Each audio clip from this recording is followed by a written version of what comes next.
రోజున సిద్ధాంతి సిద్దికి దగ్గరికి మరి లక్ష్మీ నర్మదా గారు వచ్చారు. అమ్మా మీరు ఎక్కడి నుంచి వచ్చారు? మీరు చెప్పొద్దు, మేము చెప్తాం. మరి గుంటూరు జిల్లా అంకిరెడ్డిపాలెం నుంచి వచ్చారు. వీరు జాతకం చూపించుకోవడానికి నా దగ్గరికి వచ్చారు.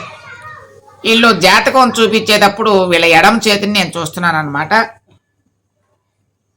అమ్మా ఎడమ చేతికి 5 వేళ్ళు ఉంటాయి అమ్మా. 1 2 3 4 5. జెంట్స్ కి అయితే ఏ చేంజ్ వస్తారు, లేడీస్ కి అయితే ఏ చేంజ్ వస్తారు? నేను నీ యొక్క జాతకం చెప్పబోతున్నాను, దయచేసి మిగతా విషయాలు ఏం మాట్లాడమాకు. మీ ఆయన పేరు నరేంద్ర కదా? అవును గురువు గారు, మీకు ఎలా తెలుసండి? అలాగే మీ అమ్మాయి పేరు దేవి ఆరాధ్య కాదండి. అలాగే మీ అబ్బాయి పేరు రాజేంద్ర కుమార్ కాదండి. మా అబ్బాయి పేరు చిన్ని. అవి ముద్దు పేర్లు, మేము ముద్దు పేర్లు చెబుతాం, ముద్దు పేర్లు చెప్పం. ఇకపోతే మీ ఇంట్లో ఒక శని దాపరించింది.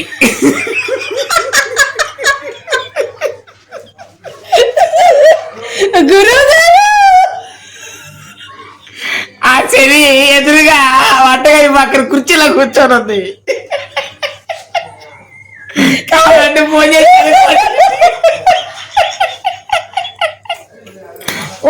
అనుకోండి, నేను చెప్పేది కరెక్ట్ కాదు. అయితే శని ప్రభావం ఏమంత లేదు, ఆ శని మంచి శనే. అయితే శుక్రశని అని ఒకటి ఉంది. అయితే గురుస్థానంలో ఒక రాబందు ఒకటి ఉంది.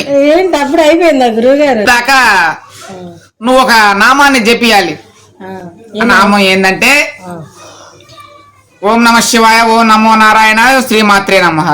ఈ 3 మాటల్ని మీరు జపించుకోండి. ఇంకొక విషయం ఏంటంటే మీరు తినేటప్పుడు ఒక 2 తలుచుకోవాలి.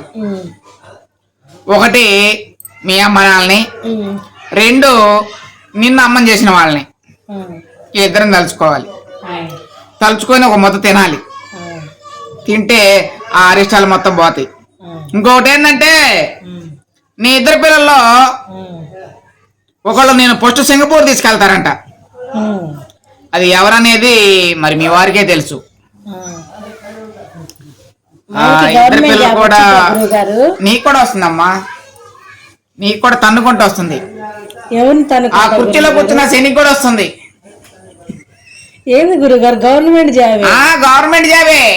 సెంట్రల్ గవర్నమెంట్ వస్తుంది. ఆమె ఈ మధ్య ఎగ్జామ్ రాసింది, ఆ ఎగ్జామ్ కూడా పాస్ అవబోతుంది. చెప్పండి ఆ శనికి ఫోన్ చేసి చెప్పండి, గురువు గారి దగ్గరికి రమ్మానండి, ఆశీర్వాదం తీసుకోమానండి. అంతా మంచిగా జరిగిద్ది. సరే ఏదేమైనప్పటికీ అంతా మంచిగా జరిగిద్ది. కొంచెం జాగ్రత్తగా తినే ముందు, పడుకునే ముందు వాళ్ళని తలుసుకో. ఈ యొక్క జాతకం బ్రహ్మాండంగా ఉంటుంది. జై బాబా. మాకు రేషన్ కార్డు రావట్లేదు గురువు గారు. రాదు. ఎందుకని రాదంటే? ఎందుకని గురువు గారు? రేషన్ స్థాయికి మీరు ఇచ్చే ఇదిలో ఉన్నారు, మీకెందుకు రేషను? చెప్పండి. తర్వాత ఇంకో మాట గురువు గారు. చెప్పండి. మేము కారు కొందాం అనుకుంటున్నాం గురువు గారు. అది ఏ కారు అయితే బాగుండదు చెప్పండి గురువు గారు. వద్దొద్దు, ఇప్పుడేం కార్లు ఏం వద్దు, ఆల్రెడీ ఉన్నాయి కదా 3-4.